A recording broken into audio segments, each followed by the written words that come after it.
Due to this video mentioning Fulberiot, Markapu, and Rumbulus, viewer discretion is advised.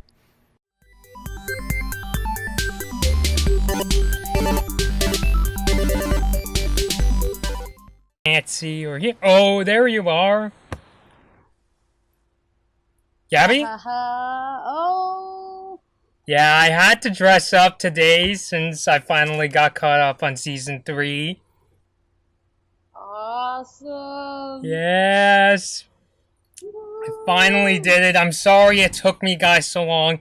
You know, it's funny, not to brag, but while I was getting caught up on season 3, I started, I guess you could say, communicating or networking with some really big names in the Star Twitter community, like Heather Kipp, and who I knew Heather Kipp before, but I'm talking about guys like Ludo's mom, Valentina Ruiz, who I actually had quite a bit of a conversation with Valentina, and she was like, "Why did it take you so long?" And like, I'm sorry, Valentina, but life just, I'm just busy in other areas. Because like, for the guys watching, and I'm sure Gaby, you understand this, it's just when I'm working on this YouTube show, it's pretty much a non-stop process from writing notes for episodes to the filming to the editing, and especially since now I'm on camera much more, I have to do way more editing than when people just heard my voice. You know how I used to have episodes where I would just have like an image of what I'm talking about and I would speak? Yeah, now because I'm using a lot more images and I'm making lower thirds and After Effects, it takes a lot more editing time. So that's part of it. Last night I only got a break only because I said that I wasn't going to make more of my Blood Moon Bobby videos until I got caught up, and since I was waiting on my professor to help me out with filling out this job application for this PR firm, now I could finally get back in the saddle, if you will. So jumped on the opportunity. And the other reason was because I wanted to find some way where I could watch the Star episodes without my heart exploding, because I think some of you guys may know I kind of have this really bad tendency of overreacting.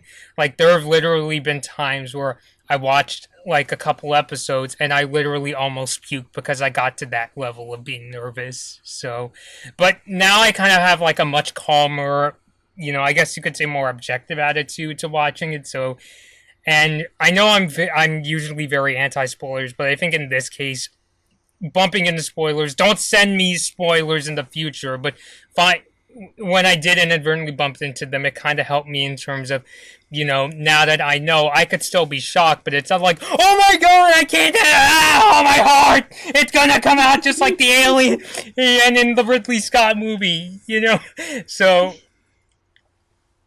yeah. But now that I'm finally caught up, let's talk about the episodes that I just seen. Now, we have covered the first half of season 3 in prior videos, so you guys can check them out on my channel. We covered the Christmas episode and pretty much all the episodes of Battle for Muni, and so we covered most of season 3. We're now finishing off the episodes, and you've seen everything, right, Gaby?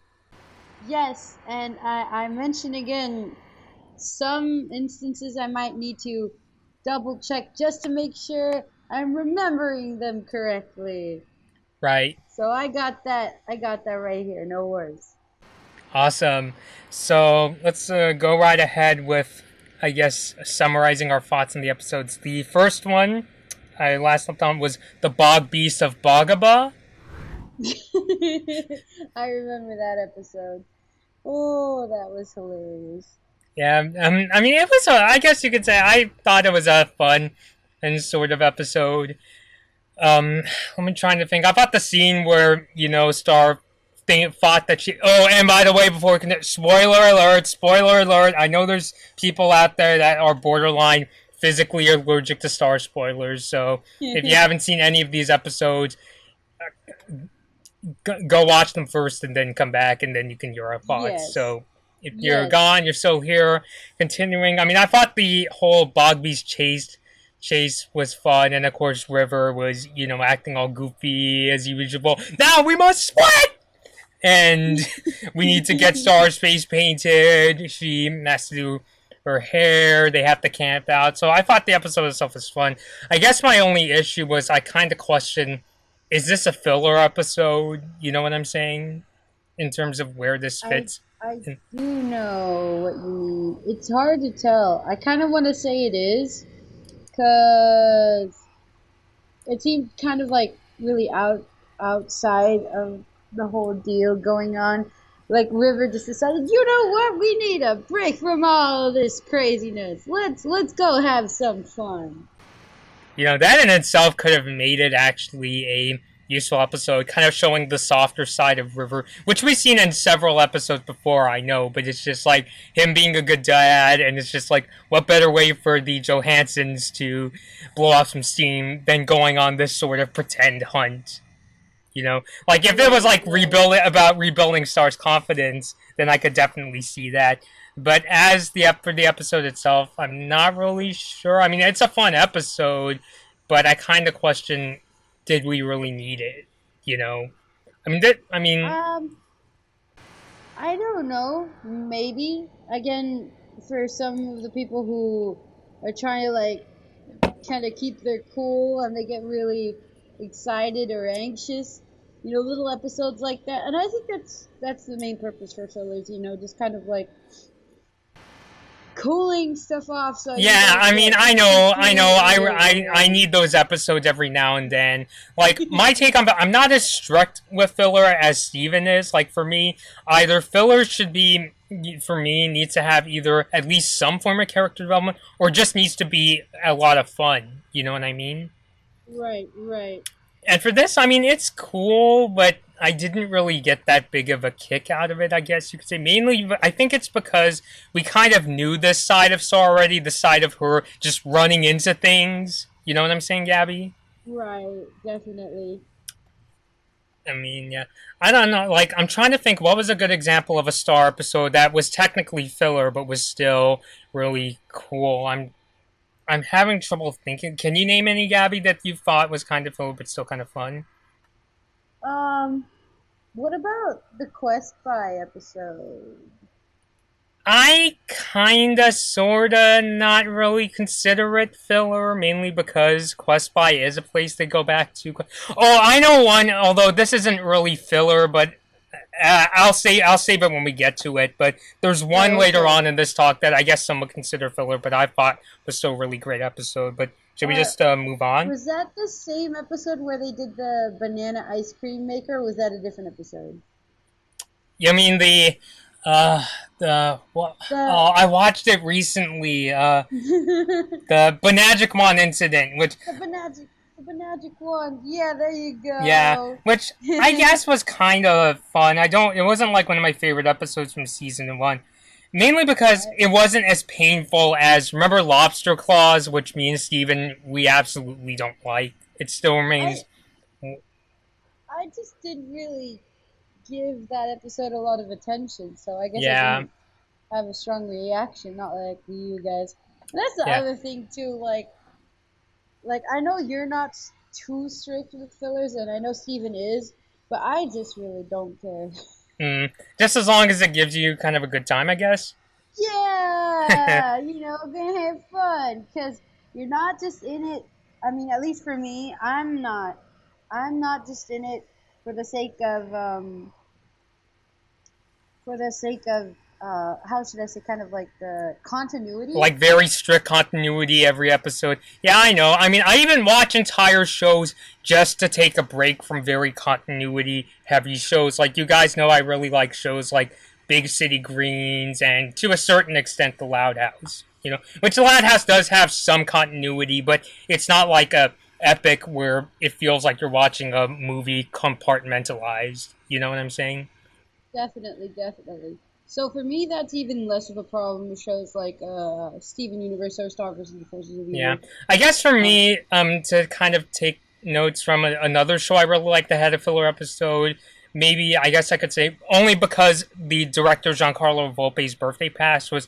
If you guys have seen the show Avatar: The Last Airbender, there was an episode in season two called "The Tales of Ba Sing Se," and it's just this really kind of fun, kind of goofy episode where you're just watching the Avatar characters run into really goofy things like Katara and Toph go to the spa, Zuko goes on a date, Aang Oh, I helps think I out this. remember that And even though I episode. remember when I watched that, and like my dad was a really big Avatar fan, and he was like, "Oh, they're running out of ideas," and I'm just like, "But it's so much fun." So I think, because I guess for me, I mean, it's a much like light-hearted episode of Avatar, but I guess for me, because I got a kick out of it, I was able to enjoy it for what it was. In the case of Bogbeast, not definitely not a bad episode at all. In fact, I'm gonna just say right now, I honestly don't think any of the episodes we're about to talk about are bad per se.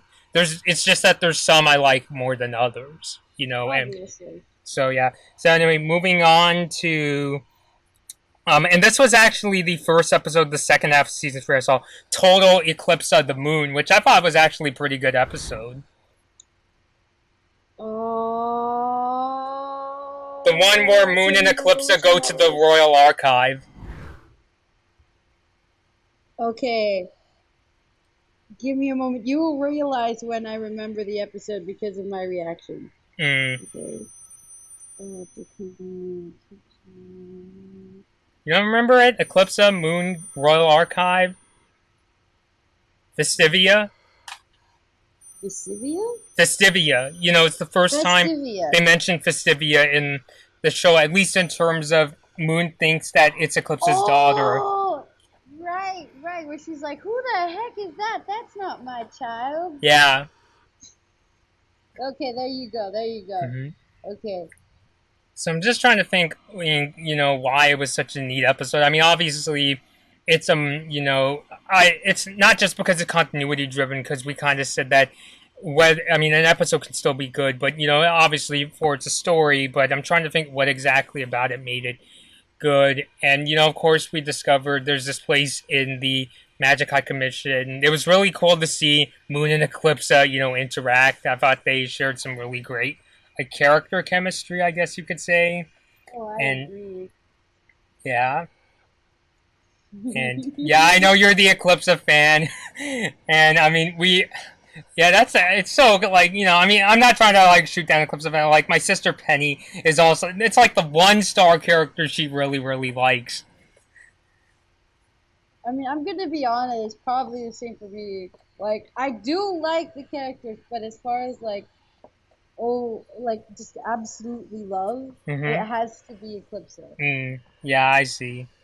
And I guess like part of it was because this was the first time, or one of the first times, Eclipse like revealed something that even Moon didn't know about. And that, it's not just a place where the Magic High Commission stores like lunch receipts and so forth. And it kind of goes into this whole, I guess you could say it's kind of like a crime sort of story where it's like there's a cover up, obviously. So who the heck is this Festivia, like, but why is it not Meteor, like at the end of the episode? So No, and the other thing, I think one of the aspects that I really enjoyed about this this I don't know how you would call it, this part of the story mm-hmm. was seeing how um, we already saw that Star was kind of like getting vibes that there were some really wrong things that were done to Eclipsa, right? Yeah. And Moon was listening to her. She was like, "Okay, you know what? We gotta fix this, blah blah blah." But Mm-hmm. I think around here was when you could notice that Moon was just kind of like, "Holy Mac, this is extremely messed up." Like you could actually legitimately tell that she felt bad for what had happened. Yeah, definitely. Yeah, like she was outraged. So I was like, "Yes, I told you guys. Dang it." Mm. I still What else? question how long Eclipse is going to be really Queen of Mutiny. But Again, I've mentioned this before. I already kind of imagine how it's gonna go down. Though it's, to be fair, pretty simply worked out in my head. I wouldn't be surprised if some aspects would go down differently than I imagined. But I don't know if you wanted me to go over it. like, are you well? let's get it. Well, if you're talking about now that Eclipsa is, Queen of Muni, as we see at the end of the season, let's save that for like the very end. You know. Sounds good. But yeah, this whole room where you see all these feathers that are recording everything. I guess you could say it's like the Magic High Commission's version of the NSA. Yeah. I made that comparison. I thought that was really neat, and everything is written by these quills. Oh And yeah. of course, there was that chase scene where Moon accidentally stepped, and I like the Indiana Jones kind of references. Like, you can't step on this tile, and then when Moon gets out, she lassos this spider that took her crown to get her crown back. Like, did you notice those, Gaby? The Indiana Jones, like... Yeah, I think I kind of got it. I don't know if I just kind of realized I was Indiana Jones or kind of like Indiana Jones. I was just like, oh, snap, booby traps. Yeah, I'm pretty sure. I mean, you remember, like, you've seen Raiders of the Lost Ark, right? I think I've at least seen it once. Yeah, because I've there's that mainly scene... seen the main Indiana Jones movie I've watched is Temple of Doom. Oh, okay. But we'll say that for another time. But I'm just saying, because there was also a scene in Raiders where Indy, like, is like running away from. I don't think he got to the boulder just yet, but there's this part where there are these. If you step on these rocks, these poison darts will come shooting out, and the darts actually got to like his guide. Yeah, and I know they have that like in the ride at Disneyland too. If you look on the floor, there are like certain tiles, and you're not supposed to step on those tiles. Like they'll have like a little thing on the top that says "Don't step on the tiles with the eyes on them" or something like that. I see. So yeah, I get the gist of it. Yeah, but this is not an Indiana Jones talk, so let's actually move on. So we got that episode.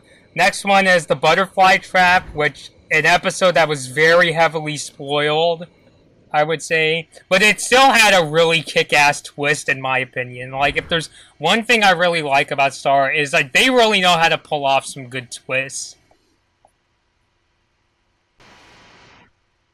Oh, is this The trial. Hold on. It's the trial episode. Oh, okay.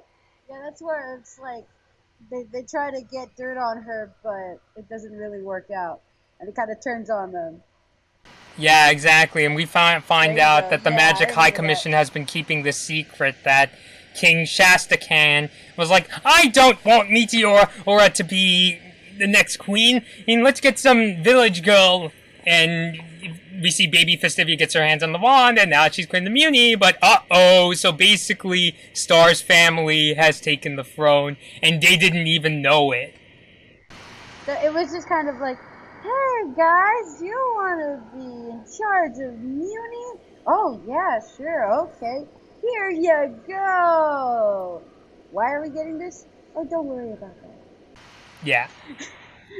So, yeah, I think, like, obviously we know the story is, not Meteora, but I'm getting the names mixed up, but Eclipsa fell in love with this monster whose name we will get to toward the end, and of course she ran away from the throne, and that's why Shastakan did the whole baby swap thing, and Yeah.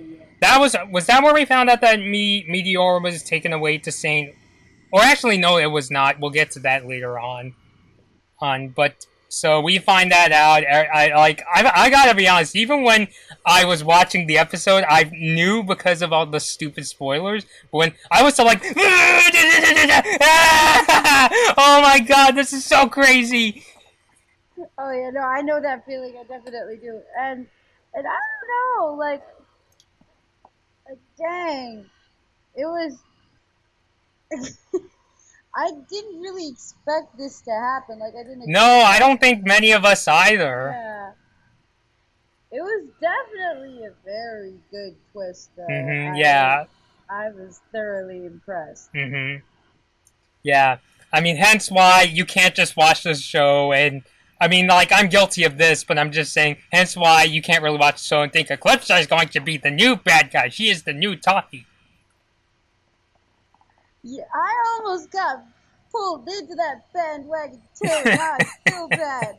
How could I ever, question her? No. No, you were justified, Gabby. I know. Don't. You were justified. I'm really glad too. Like I still remember, I was like, I'm just waiting for them to, just go through with it, make her bad, Hmm. waiting, and it was the complete opposite. Not, I Yeah, couldn't be happier about it. right. I mean, just trying to think what else. I mean, the overall episode was pretty cool. I mean, of course, we also found out that Romulus has a crush on Queen Moon, giving birth to Ta. one of the strangest named ships in the Star fandom, Rumbulus.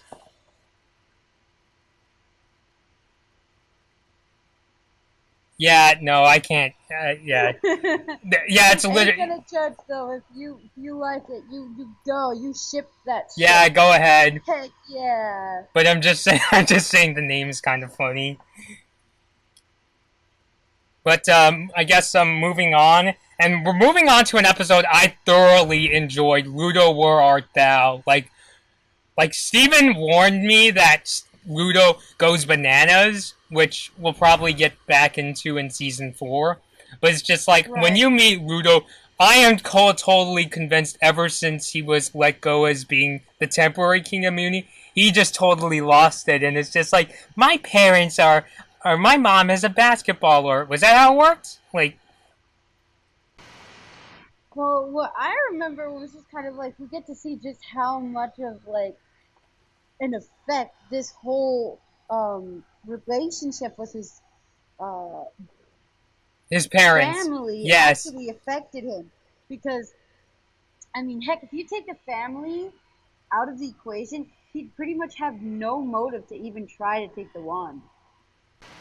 Yeah, definitely, because we saw in, like, just before Battle for Me, we found out that Ludo is this kind of the little guy who was pushed all the way to the back. His dad didn't like him, and I don't even think he really wanted him to come back, right? So, And yeah, you get to see in earlier episodes how it was just kind of like, oh, he was a disgrace to begin with. Oh, he's so ungrateful and selfish and blah blah blah blah blah. And then he destroyed our castle. And you get to figure out kind of why. Maybe I don't remember if we get the exact story why, but you get a picture of like, okay, these people just did not listen to him and did not, kind of like treat him like a dang person. yeah, pretty So much. I mean, I guess you could say it kind of humanizes Ludo in that, and like I'm totally, he's like very clinically like bananas. Like he is just convinced oh that he yeah. is in this completely like in this world where like his parents are just these two big sacks. It's just like a combination of paranoia, delusion, and anxiety. And the thing about it is, the reason we see Ludo is because his little brother Dennis is like, oh, where's Ludo? And Spider kind of convinces him to go look for him, and he almost falls into it too, right?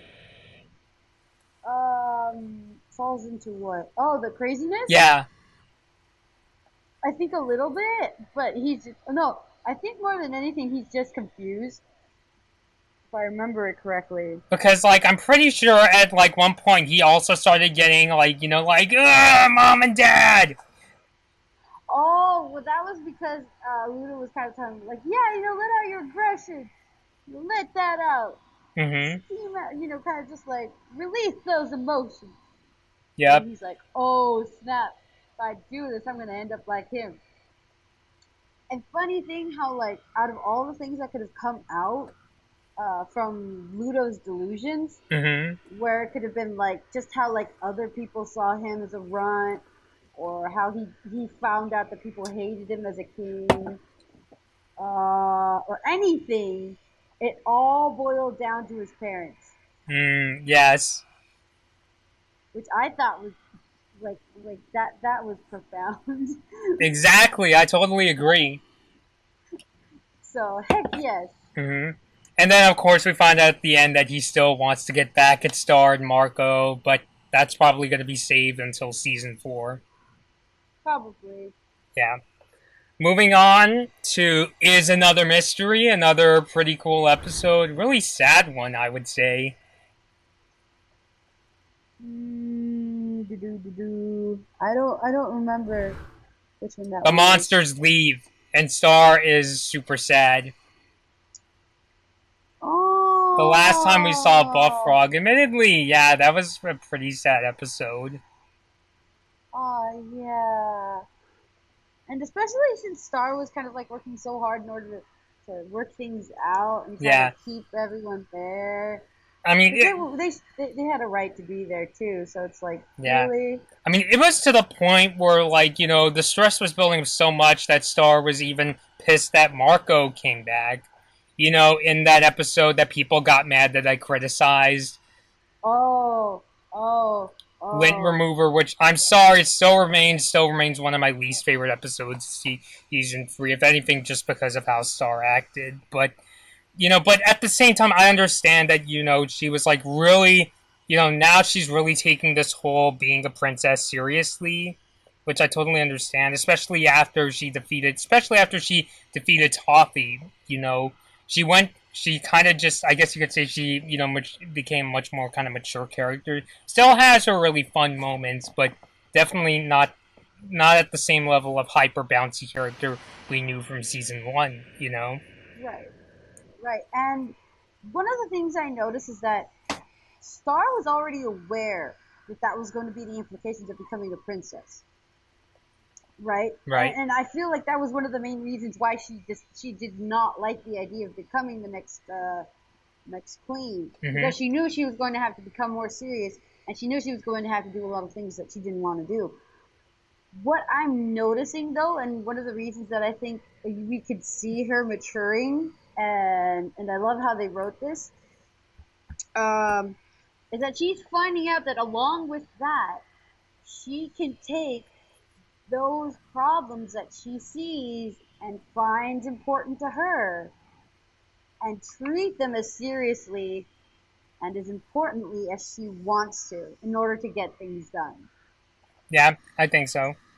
Yeah, so it's not just kind of like, oh, I have to get the townsfolk to, you know, pay their taxes and, you know, do what they're supposed to do. It's like, oh, snap.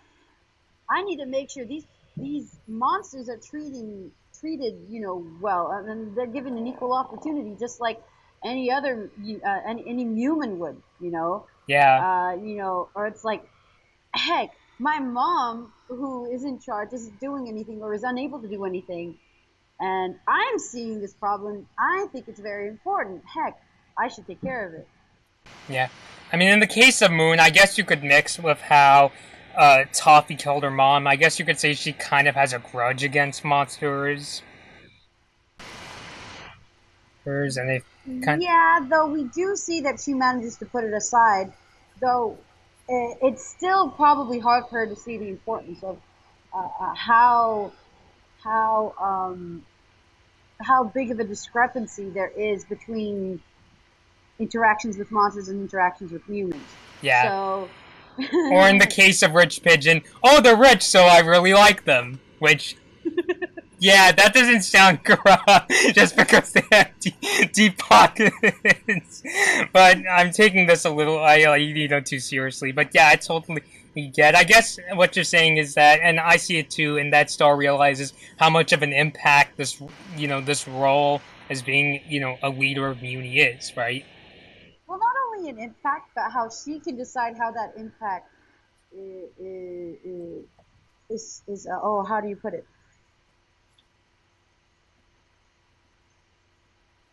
Pardon the phone in the background. It's Uh, cool. but yeah, she can kind of see just how she can use that to her own advantage to make the impact she wants to make. Yes, I Get it? see.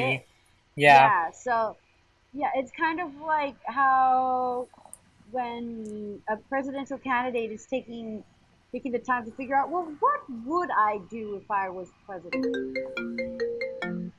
And say, oh, okay, I'd take care of these financial issues.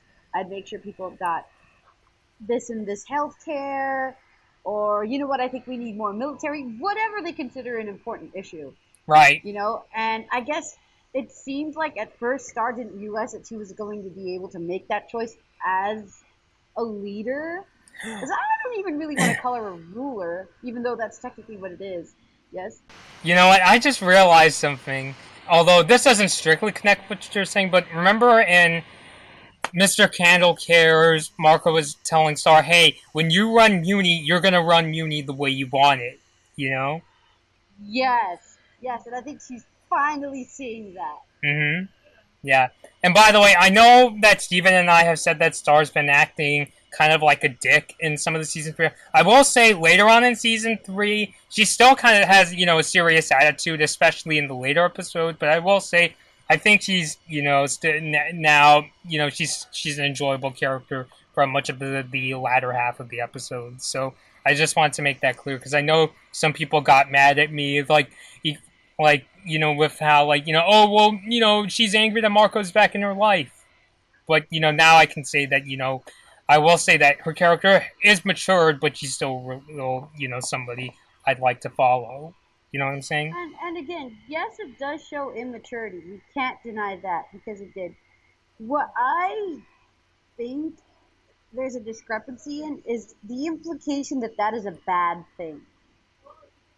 Because someone's imperfection or immaturity shouldn't necessarily make them out as a bad person. Right, of course not. We all go through that kind of stage in our lives. Exactly, and I think for a character like Star, so many people are used to her being like the very tolerant, the very happy, the very energetic, and the very everything's fine. I don't get mad.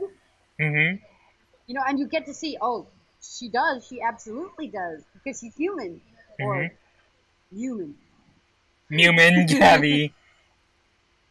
So it's just a part of writing a complex character, which I see nothing wrong with. Mm-hmm. Yeah, I will say overall, though, it still feels really good. If anything, it kind of feels, I guess, there's a kind of a realism in it, in that you kind of sense, Stars maturing. You know what I'm saying? Yeah, definitely. And that's exactly why that kind of transition works so well. Because, yes, you get to see the change from, like, oh my god, how the heck are we ever going to like this character, to, like, oh, that kind of epiphany. I will say I didn't really get that feeling. It was more that I was aware this transition was going on, but it wasn't like, oh, I know why, but it was just more, okay, but it's just like, give me... And again, it's something that establishes further on with development. It's not like one episode after it's like, oh, brother, I don't know why I ever said that about that character. They're freaking awesome. Heck, I love them now. Ha! It's just kind of like gradually realizing that they are a good person, and just because they made some mistakes doesn't necessarily mean that they can't do good stuff. I will say, I guess that's just one of my lesser traits, in that, whenever I, come across somebody who's, yells at me or has kind of an angry tone, I kind of take it as, hold your guard up, get your, I have that kind of tendency, so I guess that's why. And that's the thing, I think we all do, and it's examples like this that help us understand that different people react to those situations and that feeling in different ways. Mm-hmm. And that's what makes, individuals interesting. Yeah.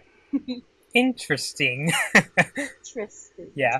So, but anyway, back to the episode. So, although, of course, she does find she is making some impact, and that she is, kind of mending her relationship with Tom, and that it's a much more friendly kind of relationship, and we find out that Tom is technically a monster because he has a tail. I think so. Yeah, that was the episode we found out. Oh, yeah. Mm-hmm. But will that relationship stay intact? We'll have to see. We'll get to whether or not it does. Next episode on Marco Jr., which, okay, admittedly, this was the kind of episode when I was thinking about episodes where this was my time to chill out. You know what I'm saying? Oh, right. Because it was more about, character development in that, and this is something I could definitely relate to, in that, I guess you could say Marco's relationship with his parents is really put to the test in terms of how well they know him, because what happens is, so Marco goes home and finds out his mom is pregnant with Marco Jr., And he's like, what do I do? I forgot to get a present. So they go back to Quest Buy, and they find this artist who... Oh, it's the whole oh, what's the name? Faust. It's the whole Faust thing, right? I'm Where not... it's with the painting and the creepiness and Yeah, oh which I gotta say, man. when Marco was turning it, that was really creepy, to be quite honest. Exactly. Yeah. That's Especially when he's trying to like pick up a pencil, you could just like hear his like fingers crack, and he could barely talk, and it was so hurtful. It's just like, but it's like a happy kind of like creepy. It's all like, run! watching a person get paralyzed. And not just that, but just like the child become fixated, and I guess you could say include the move and the... Oh, yeah. Wait, do you know the story of Faust? No, I don't. Okay, basically it's the idea of this man makes a deal with the devil Uh huh. for eternal youth. Yeah. So instead of him aging, he moves all of his age to a painting of himself. Mm. And every morning, he has to go up to that painting and look at it so that he's grateful for how young he looks. I see. So, I mean, I kind of saw that and I'm like, oh, snap, that would be horrible. Yeah. And the That's reason... an interesting take on the tale. Yeah. And the reason Marco turns into this is because he told this painter that, you gotta make it quick. It's, I gotta get this present to my parents. We don't have days. And she's all like, I don't know if you want that, man. He's like, And it's just like, here's $650. I'm Marco Diaz. I have... that's how much I give have everybody. money. Yeah. And this also proves the point that I constantly make. Work and art and quality do not come with speed. Yeah. You cannot do that. People are people, and they will take time to do good jobs. Mm-hmm. So patience. Yeah. There's a reason why Stanley Kubrick... You know how long it took him to film Full Metal Jacket? 17 months. Oh my god. Yeah. There's a reason why. I mean, obviously, not most movies don't take that long to make. I'm just saying, when it comes to like when you're a super perfectionist like Stanley Kubrick, you take your sweet time. You go back and watch dailies. You see a flies flying around the scene, and you're like, "Uh-oh, we have to do it again." Do it again. Do it again. Yeah. All right. What's next? I see here. So. Schooled. Which, that's the episode where we found out about Meteora's past, I guess you could say. Was it? Yeah.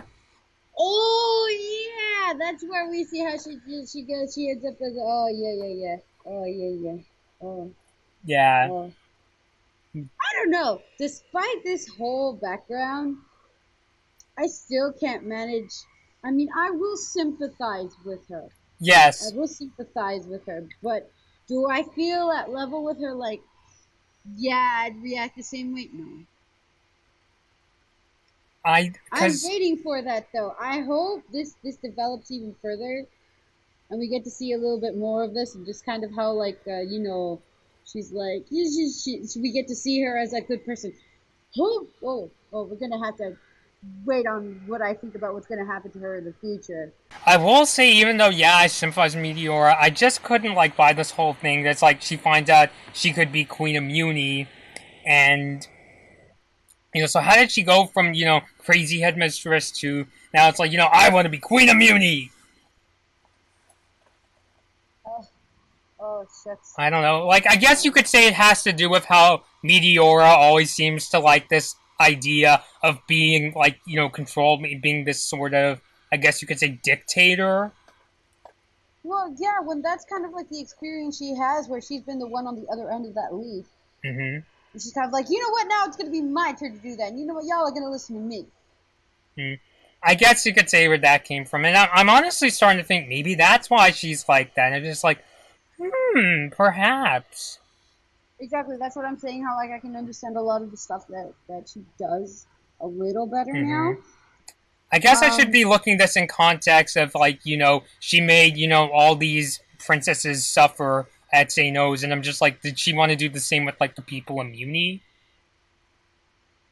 that is the big question because ultimately, I don't even think it's about that. I think more than anything, she just wants to get even. Yeah, I think that's what it is too. I guess for me, because I think about when you become Queen of Muni, you just become in charge of this really crazy place. You know what I'm saying? So I'm just like, does she even know what the job entails? I wouldn't be surprised if she didn't or would even care because I don't even think it's about being the ruler at all. It's just like this is rightfully mine. So you know what? I'm gonna take it because I deserve it and I earn and it belongs to me rightfully. So I'm gonna have it. Hmm. Yeah. I guess you could Like a say it would kid be. being like a kid being denied an ice cream and then growing up and being like, you know what? I'm gonna eat all the ice cream I freaking want. Yeah, I see. Yeah, I guess you could say that's where it comes from. So I guess, but yeah, so I guess I get it in that regard.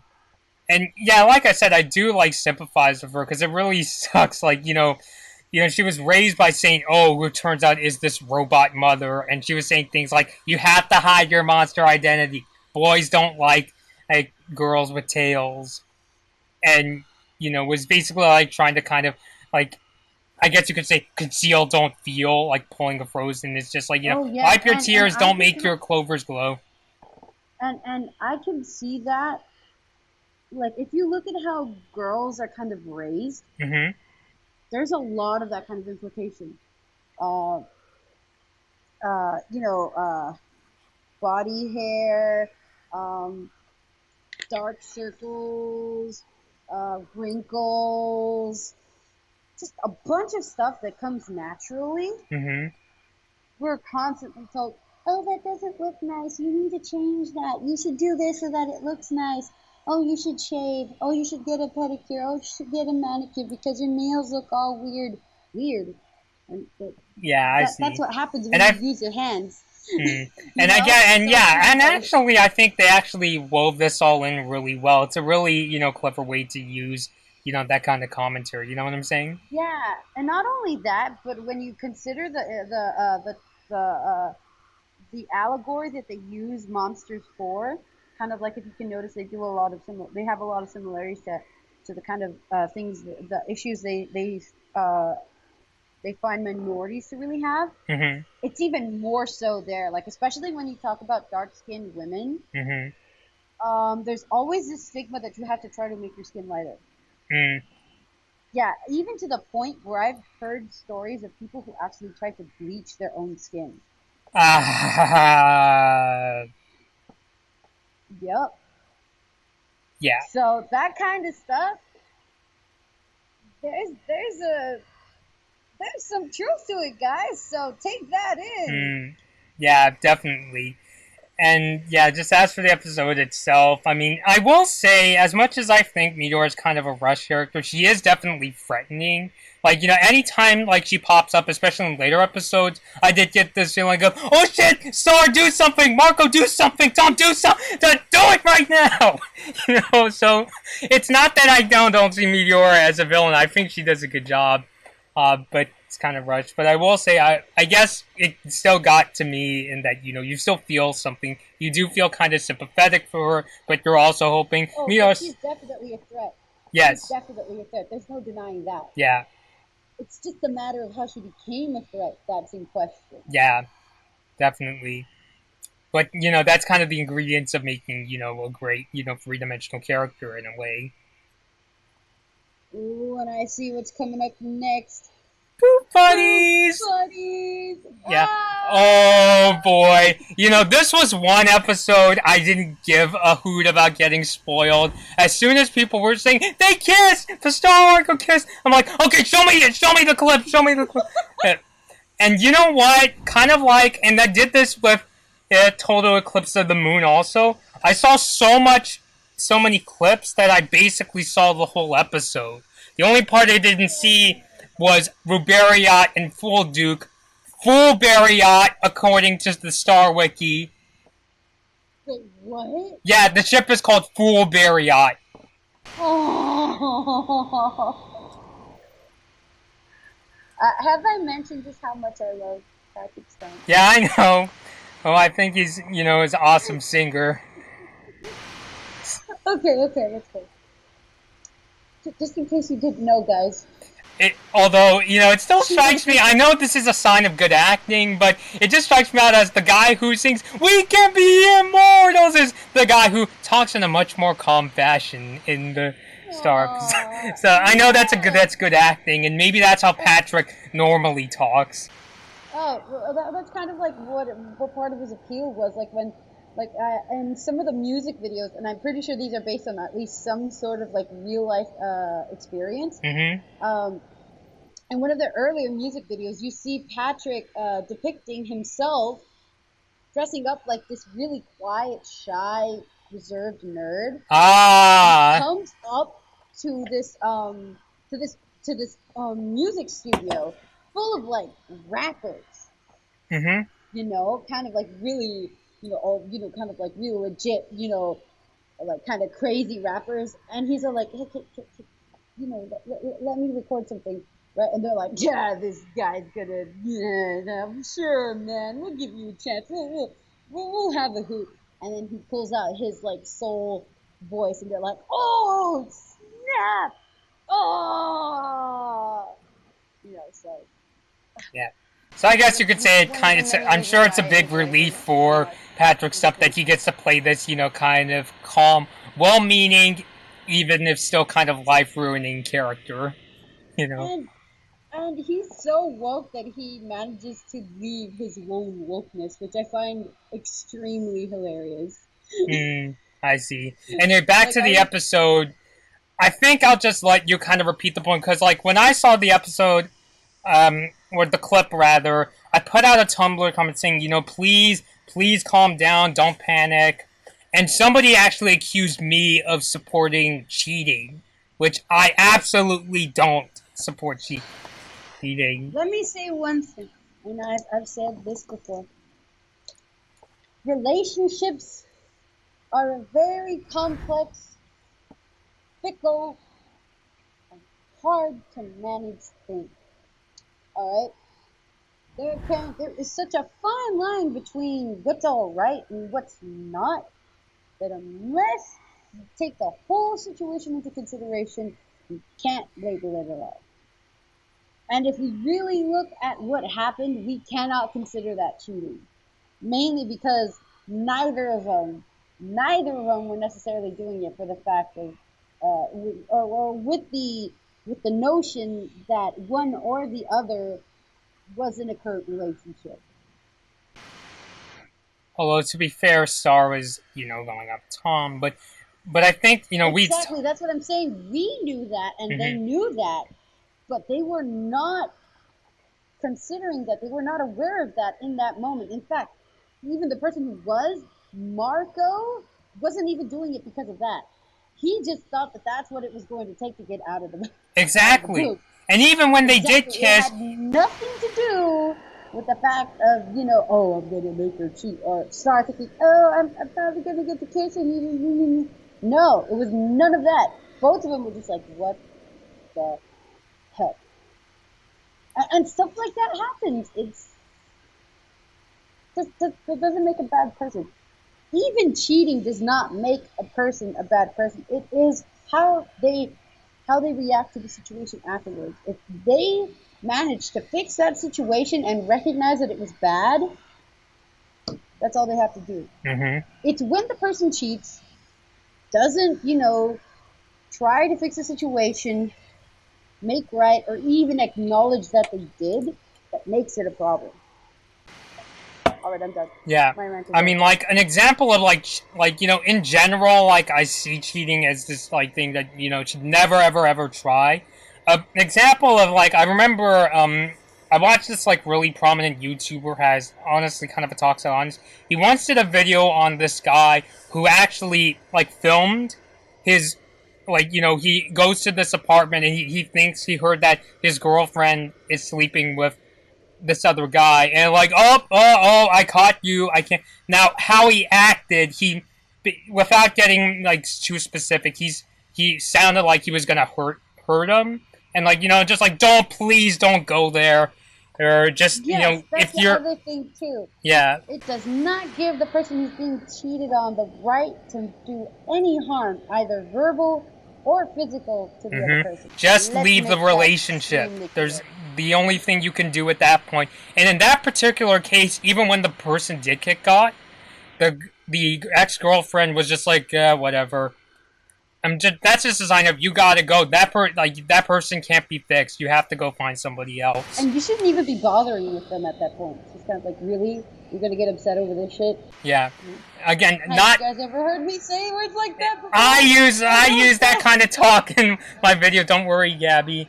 But I'm just saying, yes, cheating is really bad. But at that guys, point, I am of age. I do curse. we're both I have strong in our early emotions. 20s. Don't panic. But it's just like, yeah, at that point, when there's legitimate cheating, it hurts, and the only thing you can do is move on. It's a really terrible thing. Let yourself hear. Yeah. Anyway, back to Yeah. Star. Yeah, and we're basically saying they kissed, and I still kind of felt it was a little out of place because I always imagined they were gonna kiss maybe closer to the end of the series. You know what I'm saying? But is it really a bad time? Is there even a possibility of a bad time? Like, they could be in the middle of a freaking, like, full on battle. They could do that. I'm still gonna swoon like you would not imagine. Yeah, I guess for me it was just like I was honestly waiting for, because at this point Star and Marco were really tiptoeing around the whole subject of them liking each other. You know what I'm saying? Yes, which made the interaction so much better for me. Like, you still have feelings. I think they always did. They just didn't want to express it because basically they didn't want to know how the other person would feel. I know, and it's so fun because it's just kind of like, now the countdown confirmed. Yeah. Yes, it's a bit of my devious side, guys. When I see that kind of stuff happen, I get so excited. Yeah. It's just, I don't know, I find it so cute. I'd never force it on others. I wouldn't force it on Never, people. never force it. Does manage to happen on its own. It's like the best thing ever. Definitely. Oh, should we move on to the next episode? Next episode. Patty. Did I say that right? I don't know. I wish Steven was here, so he's probably the only one among the three of us that could say it right. But that episode. Yeah, the one where Ponyhead's all sad and stuff. Oh, is it supposed to be? Is it the one with the Korean drama? Yes. Oh, okay. Then I probably completely butchered that. I apologize. Yeah. And admittedly, the Korean drama that Ponyhead watched, I think that was actually a great allegory, for Ponyhead's situation. I mean, yes. And I'm gonna say that's probably pretty accurate to some of my own interactions with shows. Like, legit, I'll be just, like, sulking, sitting, like, and then I watch the show and it's like, oh, I should do this. I'm gonna go do it, guys! I don't really know if I'm like that, but I'm just, like, I kind of get you. But, yeah, as for the... I'm very sporadic. Mm. So, I'm not... I guess I'm not in the petty sense, how, like, Ponyhead is, where she's just kind of, like, in her own thing, where she won't really consider other people, and just kind of look at it from her own perspective. But definitely as far as, like, the whole kind of, like, initiative just coming, like, that kind of out of nowhere and then taking action on it, oh, heck yeah. Yeah. I mean, yeah. What was I about to say? But I guess for me, I just kind of found it an odd episode overall, mainly because I could understand Ponyhead was, like, scared of Meteora, or if Meteora, like, said something to Ponyhead that totally demoralized her. You know what I'm saying? Or, because I know, like, she got her, horn torn off, which even me Oh yeah, gesturing, yeah, I yeah. know that's here. And that's the thing. Like, I guess it kind of like pulled her out of her whole little self pity run. And that's what friends are for. Like, okay, friends are not just there to tell you, oh, poor thing, oh, what is gonna happen to you? Even though, yes, they will do that when it's legitimately called for. But they should also be willing to be like, you know what? You've done that enough. Come on, I'm gonna go pull you out, and we're gonna go do something fun and get you up and at him again. Obviously, don't tell him to like suck it up and do that. Like, Yeah, that's they, like, they Star and her definitely pull sisters them didn't out. mean it in that way. They're just trying to say it's time for you to, get up and move on. Let me help you do that. Yeah.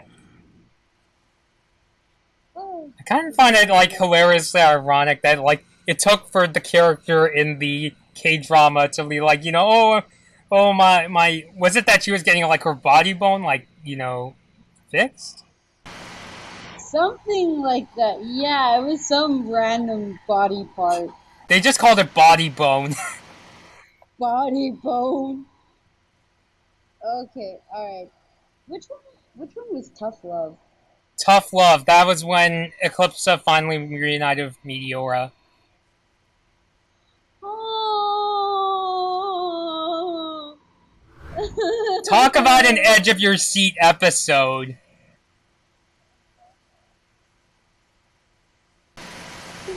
What? I'm not crying. You're crying. How can you see? Even if I was, how can you see me? I'm wearing a mask. You can't see. Whoa, did this episode really break you, Gaby? I don't know. It's just like a mother-daughter relationship when I see that, and then I got to see how like Eclipse was just like, oh, it's my baby. I'm just like, I didn't legitimately cry. I'll confess, but it was like my heartstrings, man. Yeah, I totally understand. And just trying to think. So they find her, and we all know what happens. Meteora, Eclipse was like, you could have anything, and Meteora is like, I want the throne. And then Eclipse is like, I can't promise that. And then Moon steps in and tries to take her down, and Eclipse stops her. They dip down, and we all know it was like an internet. Whoa, Gaby! I mean, I shouldn't laugh, but it's just like. You just see me like slowly getting sadder and sadder as this episode progresses. It's like, no, your mom loves you. But yeah, we know what happens, and then boom, and then next thing you know, one of Moon's eyes is, I guess you could say, half her soul got sucked out because Meteora shot at her. Oh yeah, that's right. How does that feel? I know this is a really weird question for me to ask, but how must it feel to get half of your soul sucked out? Are you half dead? I think it just probably feels weird. Lethargic? Maybe. And then Moon retreats, although into the magic, the magic realm where you lose your memory if you stay there too long. And then everybody just goes, what the fuck? Yeah. Moving on? Divide, yes, the last two episodes, Divide and Conquer. When shit gets really real. I don't remember. Star is now acting queen of Muni. And now she's got to cook up a plan, and she's getting super frustrated because she doesn't know what to do. No. Okay, yeah. I know now. And she's all like getting everyone ready. She's like getting her like pals all behind her and stuff. They're getting ready. Oh yeah, that was freaking legit. Heck yes. So yeah, and then Marco comes up with this plan to basically trap. And this is the weird because like I feel like I'm gonna mix elements of Divide and Conquer. So. I already am. Yeah, let's just judge two episodes. Let's just judge two of them at once since they aired on the same day. So we're just gonna cross into them, and of course Marco comes up with this plan to trap Meteora in Johnny Cash's favorite kind of ring. Get it? Every good Da, da, da, da, da, time. da, da, da. And of course that doesn't work, and and What? one by one, I know. everybody's soul just gets sucked up. You know, he comes up It's with this. like we have that whole part where it just seemed like it was turning into a Shakespeare tragedy. You mean like how the Magnificent Seven, Marco, Hekapu, Talon, which I hope when I like get this video out there, I could put like shades on my logo, and Tom, Kelly, Ponyhead, and sort of Tad all show up. Although, do you find it weird how Hekapoo goes from being this character that Star doesn't even trust and now she's on Marco's team? Or what do you think? Just kind of a little thing, but I wasn't surprised at all because he already seemed to have a thing going with Marco as far as like kind of like getting each mhm. other. I'm pretty sure the And part. of course, then add that how it's freaking Star. Maybe she's kind of like in a position where she has to answer the Star. Yeah, I mean, it makes sense. And what was it? And I'm sorry, Markapoo fans, that there's a possibility that that Hekapoo likes Talon. I'm pretty sure a lot of Markapoo fans are gonna be like, that was just a thought. That was just a erase it from your brains and don't think too much about it. Well, I mean, when you consider in what circumstances she actually liked Marco, it makes sense. I'm sorry. Are you ready to deal with the wrath of Markapoo? I don't know. I'm not trying to deal with it. I'm just saying what I see. Yeah, we all know. Okay, cool. Yeah. Please don't. Please. But yeah, anyway, Please don't going on, so of support. course, and then there was actually kind of some really big revelations with Tom, right? And that at one point Tom even refers to Marco as his best friend. And then we get to that point that Steven was very antsy about, where Marco tells Tom that he kissed Star. And he kind of dashes off, Oh, yeah. But then he comes back when it looks like Marco's soul is going to be sucked. And then Tom, kind of, tries to help him. And then when Marco tries to strike Meteor again, he ends up getting his soul sucked out too. I was. I think I was really happy to see that. Not of course that they got their soul sucked or whatever, but they still managed to like kind of like keep each other's backs, even despite that. Yeah. So I think that shows a very realistic and mature way of dealing with it. Huh. Like you're not gonna just let that come between you and this person that you ended up respecting so much. You're gonna try to figure out why, and if you don't have the time to figure out why, you're not gonna think about it, and you're just gonna focus on doing what you gotta do. Yeah, I think in that situation, this really, tense situation that, Meteor is coming and she is trying to take the throne. In that, context, I can understand. It's kind of like how in Battle for Muni, they kind of put aside how Star told Marco that she has a crush on him, you know? Although I will say, I think, what? No, I'm agreeing with you. Hmm. That's me saying this. Yeah. Although I will say I kind of expected it to be more of a tragedy. You know how, like, at the end of Conqueror, when all's well and good, Tom kind of gives Marco and Star a group hug? I was honestly expecting Tom to be kind of sad, you know? At that point, no, I wasn't. Really? No, it seems like he's managed to keep control of that aspect of his rage, Mm-hmm. and not to mention that it was in a situation where it didn't even really even trigger his rage. So why would he be sad? No, I'm just saying because it's just like, because, like, he's cool that, Star got back with him, but now it's like that bridge is now kind of broken, if that. Oh yeah, and if it's a bridge that he's kind of just over, I don't see him really mourning it. Mm. Yeah, I don't know. I just kind of thought it ended a little, like, too quickly. It's just like, he finds out, he runs off, saves Marco, and then goes from there. You know what I'm saying? Yeah, I definitely do. I think we covered our bases in terms of talking about the Magnificent Seven, which I'm wondering if one of these days if I could meet up with Heather Kip, Valentina Ruiz, and somehow if we can get a few other like members of the Star community together in one picture and make the Magnificent Seven No, in our that'd be hilarious. yeah, maybe one of these days at a con. I'm pretty sure at least Valentina is going to be watching this video, so there's a shout out, Valentina. Hey, Uh, yo! yeah. So, anyway, back to the video. So, we talked about that. We didn't really go into what happened in the magic realm, right? No, I know we had before. There were some discrepancies. Like I couldn't remember exactly what went down. So Yeah. maybe you'll remember Yes, better. yes, yes. So, of course, Star goes to the magic realm. I thought it was kind of funny how she had all these ways of reminding of herself of what her name was. You know, obviously, her phone was buzzed and it says, "You are Star Butterfly. You are here to find your mom." And she also had this, was it like a slip of paper that said, "Your name is Star?" And she had like all these phones in her boot. That yes, all of the phones. So Hmm. many phones. I don't see people walking out of iPhone launches with that many phones.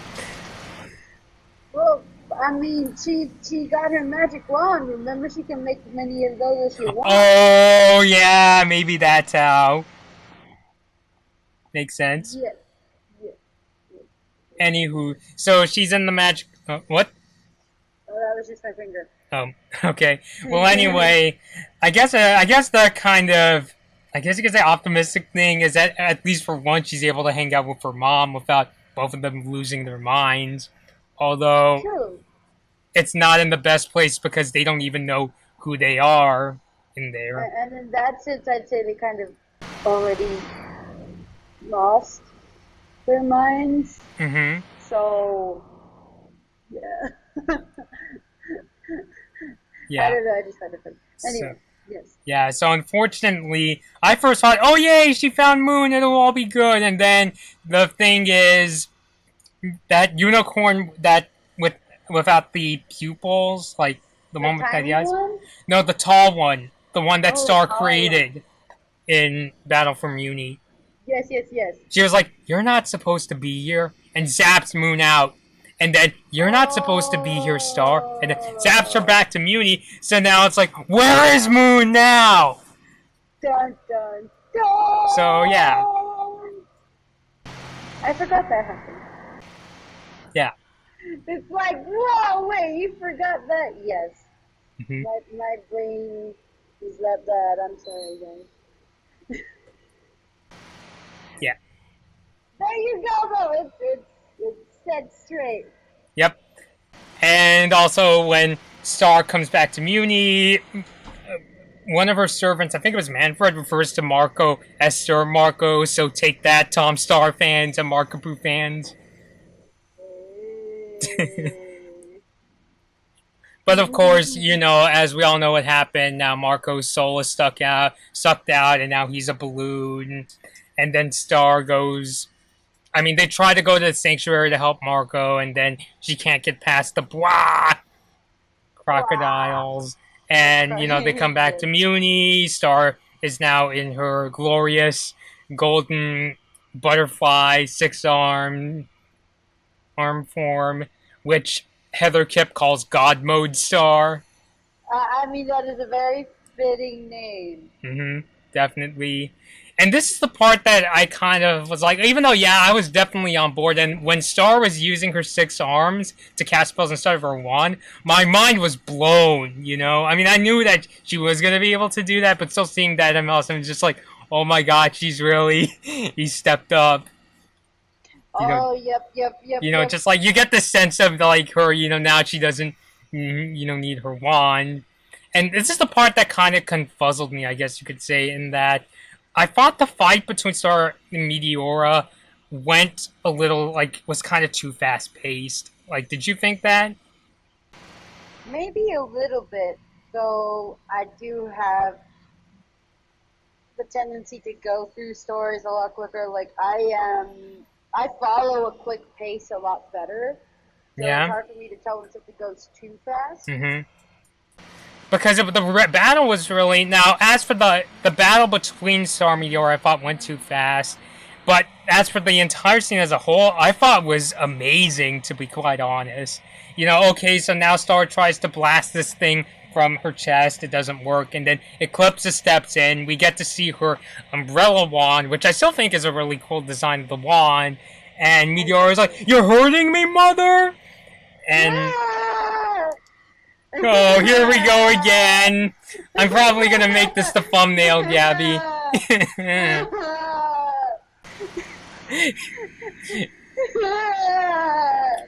I'm done. Yep. This has been the Butterfly Show. Just kidding. Hey, we still got some more. Are you just moving around, Gaby? Cut! Yes, sorry. I was fiddling around too much there. Yeah, it's cool. But anyway, and then I gotta say that moment there when we think that Meteor is defeated, I got this sort of crushing realization sort of feeling, you know what I mean? That, oh shoot, you know what I mean? At what part? When Meteor is defeated. Oh, yeah, that kind of moment you're just like, wait, whoa, that actually happened? Yeah. And then we start hearing this baby crying, and it's just like, oh, they turned Meteor back into a baby. Yes, and that, I have so much hope for what's going to happen with that. Because it's basically taking this horrible person, well, the person who's had a really tough life and made a lot of really bad decisions because of that tough life, and then letting them remake themselves. Yeah, basically starting her life over again, if you will. Like, nearly literally. Which is like, whoa! And who knows, maybe Star can... I didn't realize this. Maybe Star, or if they find Moon, take her and kind of just like, you know, train her and give her the knowledge that they have and make her a good person. Oh. I'm here going off on a tangent there. I know, but it's honestly amazing, to be quite honest. Honestly, I'm pretty sure there's a lot of people who are like, I wish I could just restart my entire life. Dude, I'm pretty sure a whole bunch of people would be down for that. Yeah, but yeah, that scene was really cool. I'm kind of wondering, do you think Meteor is going to grow up at a regular pace? Or, you know, because of magic and so forth, she's going to be, you know, growing up at, like, a very fast pace. Like, you know, a couple of episodes later, she's a kid, and then she's a teen. Because I kind of saw in some fan-made comics, a lot of people think, it seems like they think it's going to go down that route. It would make a lot of sense. There are other plenty of factors to take into consideration too. One, how monsters naturally, you know, develop, like at what speed they develop.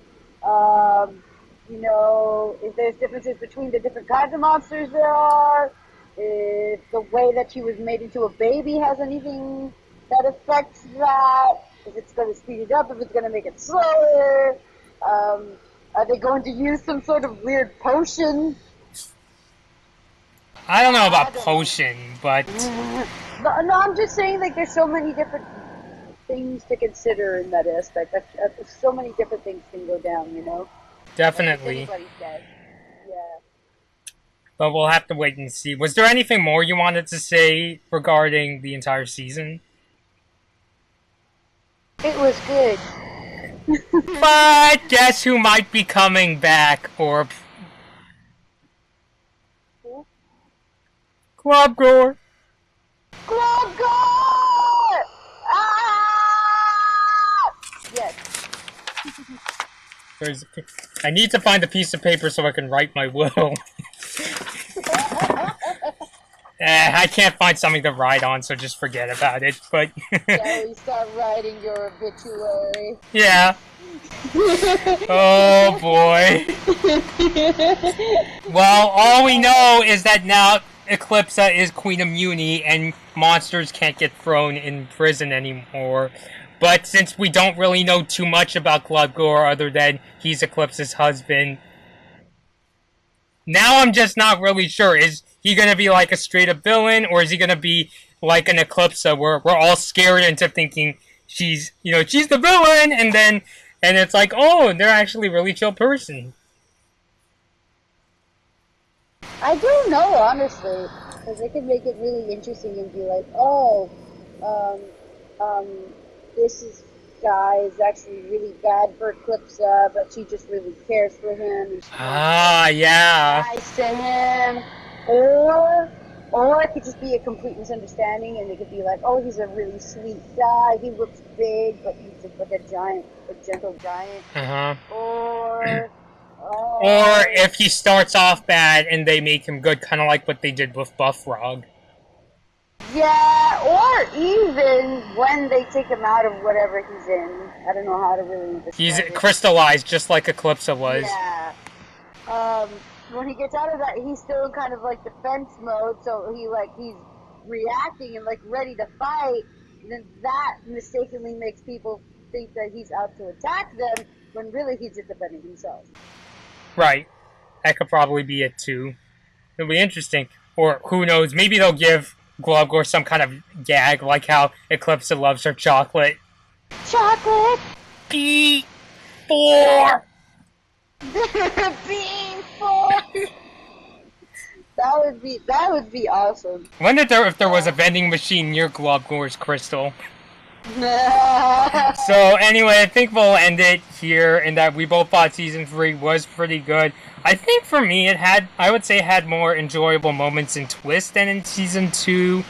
I still think for me season 1 was kind of like, I don't want to say my least favorite, but it's kind of like by default only because it was the introductory season, whereas in 2 and 3 they started going in on way more adventures. Oh yeah. And similar things happening with Steven Universe 2, in which that we're getting into a part of the story where just like so freaking crazy. Yeah. Yeah, it's just really crazy. It's almost crazy to the point where we watch these shows to get away from life, but then it almost becomes life in itself, where it's just like, yes. It's amazing though. Definitely. And yes, and I promise Valentino, when season 4 gets on, I'll be caught up. I won't, I'll get caught up. I'll try not to be too busy to a point where I can't even watch the episodes. Yeah. And please, please do not denounce me on Tumblr again because of what we were saying earlier about the whole booth buddies. Like, I will say, we absolutely don't support cheating in any way, so... These things are complex. This is also a fictional story. Keep that in mind.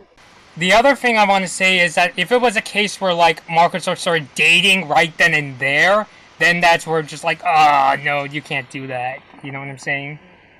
Yeah.